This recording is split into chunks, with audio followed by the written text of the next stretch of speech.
पैसा अगर पेटी में हो तो आदमी को पुजारी बना देता है, पैसा अगर तिजोरी में हो तो आदमी को सरकारी बना देता है, पैसा अगर गल्ले में हो तो आदमी को व्यापारी बना देता है, और यही पैसा अगर कटोरे में हो तो आदमी को भिखारी बना देता है। यही पैसा सारी बातें यहाँ पर हुई, राजनीति की बातें हुई। मैं तो ज्यादा कुछ बात ही नहीं करता हूँ, क्योंकि राजनीति तो ऐसी हो गई है साहब, और यहाँ उत्तर प्रदेश की तो ये हालत हो गई, सपा न कोई कांग्रेस,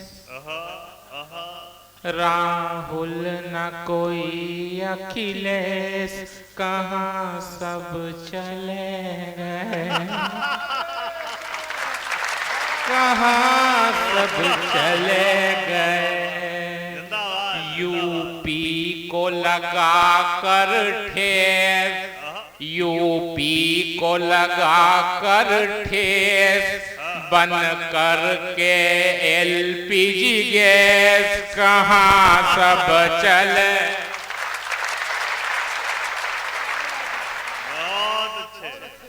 तो साहब आज से कुछ वर्ष पहले हम जानते हैं पैसों की क्या स्थिति की। कुछ वर्ष पहले हमने बड़ी दीपावली पे जिस नोट की पूजा की थी साहब, छोटी दीपावली पे उसी नोट को निकाल कर हमने घर से बाहर फेंक दिया। ये स्थिति है पैसों की। तो पैसा मायने नहीं रखता। तब कुछ पंक्ति आप तक पहुंचाने की कोशिश करता हूँ, आपको समर्पित करता हूँ। पातीराम जी बहुत अच्छा आपने काव्य पाठ किया कि पैसा आदमी के रूप बदल देता है, कहीं छांव तो कहीं धूप बदल देता है। मंदिर किसी भी भगवान का हो, उसके समक्ष एक पेटी होती है, उस पेटी में भी साक्षात लक्ष्मी देवी बेटी होती है। और यहाँ से कविता के साथ यात्रा करना मित्रों कि पैसा अगर उस पेटी में हो तो आदमी को पुजारी बना देता है, पैसा अगर तिजोरी में हो तो आदमी को सरकारी बना देता है, पैसा अगर गल्ले में हो तो आदमी को व्यापारी बना देता है, और यही पैसा अगर कटोरे में हो तो आदमी को भिखारी बना देता है। तो आदमी को भिखारी बना देता है। पैसा आदमी के रूप बदल देता है, कहीं छांव तो कहीं धूप बदल देता है। मेरा निवेदन है कि 3 मिनट आप मेरे को ईमानदारी से दे दो। खूब ठाके लगाया अपन ने। ये जो कविता मैं आपको सुना रहा हूं ना, ये कविता मैंने पिछली 22 तारीख को दिल्ली के कम्युनिटी हॉल में सुनाई थी। सराफा एसोसिएशन का कार्यक्रम था। वो सारे सोने चांदी के व्यापारी सामने बैठे थे। और जिस वक्त इस कविता को मैंने पढ़ा, एक व्यापारी मंच पर आए, उन्होंने मेरी पीठ थपथपाई। कविता के पुरस्कार के रूप में उन्होंने अपने गले में से 10 तोले की सोने की चेन निकाली और मेरे गले में डाल दी, और मेरे से कहा कि ये आपकी कविता का पुरस्कार। मैंने कहा धन्य हुआ, किसी कवि को इतना बड़ा भी पुरस्कार मिल सकता। हालांकि आप गैस की टंकी मत दे देना, कहाँ हुए रहेंगे हम। शाम में घर आया, मेरे को डाउट था कि मैंने कहा 10 तोले की है कि नहीं है। हमारे यहाँ मणिराम जी की दुकान है, वहां पर गया, वहां पे मैंने कहा चेक करके बताओ कितने तोले की है। बोले 10 तोले की है। मैंने कहा कितने की है? बोले 35 रुपए की है।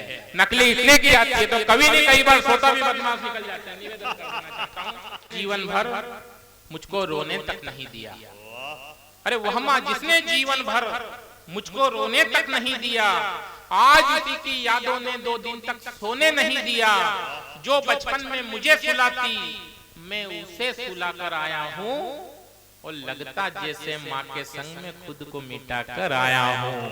लगता जैसे माँ के संग में खुद को मिटा कर आया हूँ। और कविता के साथ यात्रा करना मित्रों, आप कितना प्रेम मुझ पर लुटाते हैं मैं आपको ऊपर छोड़ता हूँ कि लगता जैसे माँ के संग में खुद को मिटा कर आया हूँ, कि उपस्थिति दर्शाने वाले घर में रिश्तेदार थे सब। अरे उपस्थिति दर्शाने वाले घर में रिश्तेदार थे सब, पर फटकार लगाने वाला घर में कोई नहीं था अब। 2 दिन बीते सारे बोले कुछ तो पेट में डालो तुम। माँ बोली सपने में आकर, बेटा खाना खा लो तुम। सपने में पाके माँ का दर्शन, मैं दौड़ा तब किचन में। फौरन हाथ लगाया मैंने रोटी के डब्बे के बर्तन में। अरे डब्बा खोला, उस डब्बे में मुझको माँ का प्यार मिला। जीवन भर फिर भूख ना लगे ऐसा ही का आहार मिला। अरे घी में लथपथ पतली पतली एकदम छोटी छोटी थी। अरे उस डब्बे में माँ के हाथ की बनी हुई 2 रोटी थी। उस डब्बे में माँ के हाथ की बनी हुई 2 रोटी थी। पीछे अभी भी 2 हाथ खामोश है। अगली पंक्ति आपको अगली पंक्ति पर अवसर देता हूँ। बहुत कीमती कविता सुना रहा हूँ आपके बीच में, क्योंकि आप कविता सुनने वाले हो। कि उस डब्बे में माँ के हाथ की बनी हुई 2 रोटी थी। मंच का भी ध्यान चाहूंगा कि उस रोटी के साथ न सब्जी, ना चटनी, ना भाजी थी। अरे उस रोटी के साथ न सब्जी, ना चटनी, ना भाजी थी। अरे रोटी 2 दिन पहले की थी, लेकिन एकदम ताजी थी। रोटी 2 दिन पहले की थी, लेकिन एकदम ताजी थी। रोटी को लगा वह 2 रोटी, उस रोटी के साथ ना सब्जी, ना चटनी, ना भाजी थी। रोटी 2 दिन पहले की थी, लेकिन एकदम ताजी थी। रोटी को लगा चेहरे से भूला घर में माहौल है गम्मी का। अरे वह 2 रोटी यूं लगती जैसे आंचल हो मम्मी का। वह 2 रोटी हरिश्चंद्र की सच्चाई से अच्छी थी। अरे वह 2 रोटी हरिश्चंद्र की सच्चाई से अच्छी थी। वह 2 रोटी रामायण की चौपाई से अच्छी थी। वह 2 रोटी जीवन के हर शुभ संयोग से अच्छी थी। अरे वह 2 रोटी सांवरिया के 56 भोग से अच्छी थी। वह 2 रोटी सांवरिया के 56 भोग से अच्छी थी। और मित्रों, कविता अपने अंतिम पड़ाव पर है। अगर कुलदीप रंगीला ने ईमानदारी से आपके हृदय पर हस्ताक्षर कर दिए हो तो कविता को विदा करना, कवि को विदा करना, अपने दोनों हाथ हवा में लहराते हुए आधा मिनट तक ताली बजाना और मुझे विदा करना। मैं आपका प्रेम अपने साथ लेकर आगे की यात्रा करना चाहता हूँ कविता के अंत में कि वह 2 रोटी जीवन के हर शुभ संयोग से अच्छी थी। वह 2 रोटी सांवरिया के 56 भोग से अच्छी थी।